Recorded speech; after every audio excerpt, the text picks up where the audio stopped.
Bom dia, galera. Hoje a gente vai estar falando sobre o mundo grego antigo, né? Para a gente entender o mundo grego antigo, a gente precisa entender que o termo política vem da chamada polis. Polis era o que os gregos, né, tinham como cidade. Então, eles chamavam essas cidades-estados de polis, tá? Então, toda vez que a gente falar polis, a gente está se referindo à cidade-estado. Para isso, a gente tem que entender a importância dessas práticas, né? E os gregos, né, a civilização grega, ela é considerada o berço da política. Ou seja, na sociedade grega, a gente vai ter o nascimento da política.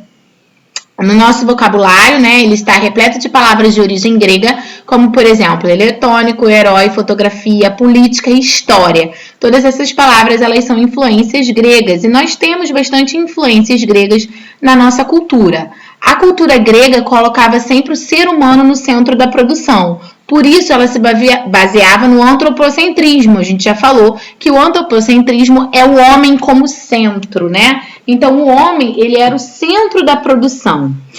A civilização grega, ela vai se desenvolver na Península da Balcânia, que vai ser situada onde é o sudoeste do continente europeu. Os primeiros habitantes dessa península estabeleceram-se ainda no período neolítico e ficaram conhecidos como Pelasgos. Assim como a Roma Antiga, o mundo grego teve grande impacto na história do Ocidente. Por esse motivo, gregos e romanos são estudados em uma área conhecida como Antiguidade Ocidental, tá? A mistura desses povos paligastos, né, que a gente falou que vivia lá na Idade Média, com outros povos, nasceu um povo com uma mesma língua. Essa mesma língua era o grego, tá? Esses povos, eles eram chamados de Helades e seus habitantes eram chamados de helenos. Ao longo dos séculos, os helenos vão se difundir por muitas regiões do Mediterrâneo. É comum dividir a Grécia em 5 períodos. Esses períodos são conhecidos como pré-homérico, homérico, arcaico, clássico e helenístico. Nós vamos estudar cada um deles nesse período aqui que nós estamos falando. Então, a gente está falando aqui, ó, o mapa, né? E aí está mostrando cada um desses povos. E aí nós temos a divisão da Grécia Antiga, tá? Que é no período pré-homérico, homérico, arcaico, clássico e helenístico. Então, nós vamos começar a falar do período pré-homérico. No período pré-homérico, a gente vai viver por influência da chamada Ilha de Creta. Os historiadores, eles acreditam que nesse período pré-homérico a gente tem um grande comércio marítimo com os egípcios e com os povos do Oriente Médio, tá? Que seriam a base da economia. Esses povos, nesse período pré-homérico, também vão dominar a cerâmica, a produção de tecidos e a metalúrgica. O poder político, ele vai se concentrar na mão de uma elite comercial que era liderada por reis. Esses reis são chamados de mimos, tá? Por volta lá de 1450 a.C., Creta foi incendiada e não se sabe a causa desse desastre natural, se foi por uma invasão. Então, essa ilha passa a ser enfraquecida e passou a ser dominada por outros povos. Então, no período pré-homérico, né, nós temos esses povos. Agora, nós vamos seguir para o período homérico. No período homérico, ele é assim chamado porque muitas informações sobre essa época vêm de 2 obras que são extremamente conhecidas, né, para os gregos, que é o poeta Homero, que a gente tem as poesias, né, de Ilíade e de Odisseia. São extremamente conhecidas nesse período. A Ilíade, ela vai narrar a batalha da chamada Guerra de Troia, que é muito conhecida por vocês em diversos videogames, né, que falam sobre isso. Então, por volta do século 12, 13, essa península balcânica foi invadida por um conjunto de povos que tomou aí o território desses povos. Então, com muitas imigrações e muitas invasões, muitos fugiram. E aí nós temos o que a gente chama, né, com essa dispersão, da primeira diáspora grega.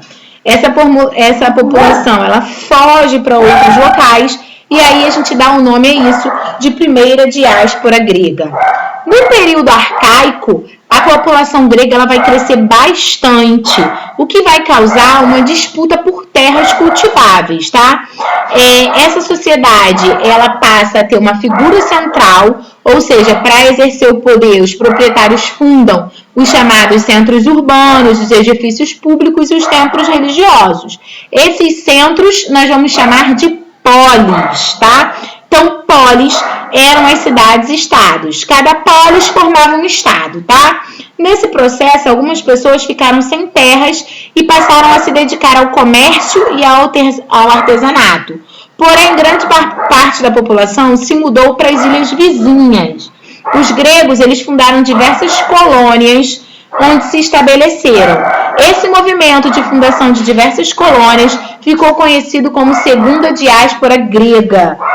No período arcaico ao período clássico, a gente tem a ascensão de duas grandes polis, que essas polis são chamadas de Atenas e Esparta. Atenas e Esparta, elas são as duas grandes cidades-estados, né, desse período. E aí nós vamos estar falando sobre cada uma delas. Toda vez que a gente falar de Esparta, como retrata essa imagem aí para vocês, a gente vai estar falando de uma sociedade baseada no militarismo, tá? A cidade de Esparta, ela vai ficar às margens do rio Eurotas e os espartanos, eles ficam conhecidos por conta do seu preparo militar. Eles eram extremamente educados desde o seu nascimento para a guerra, tá? Eles tinham um preparo militar. Então, eles eram educados para a guerra, né? Principalmente os homens, ó, como eu coloquei aqui para vocês. Eles eram extremamente, né, motivados para batalhas de guerra, por portes físicos. Então, quando eles tinham uma certa idade, eles eram convocados para as escolas de guerra.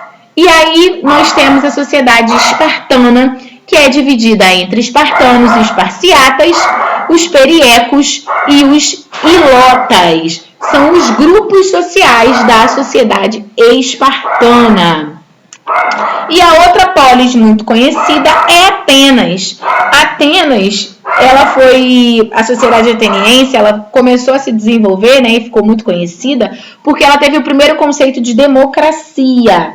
Porém, antes de chegar à democracia, Atenas teve outras formas de governo, como a monarquia e a oligarquia, tá?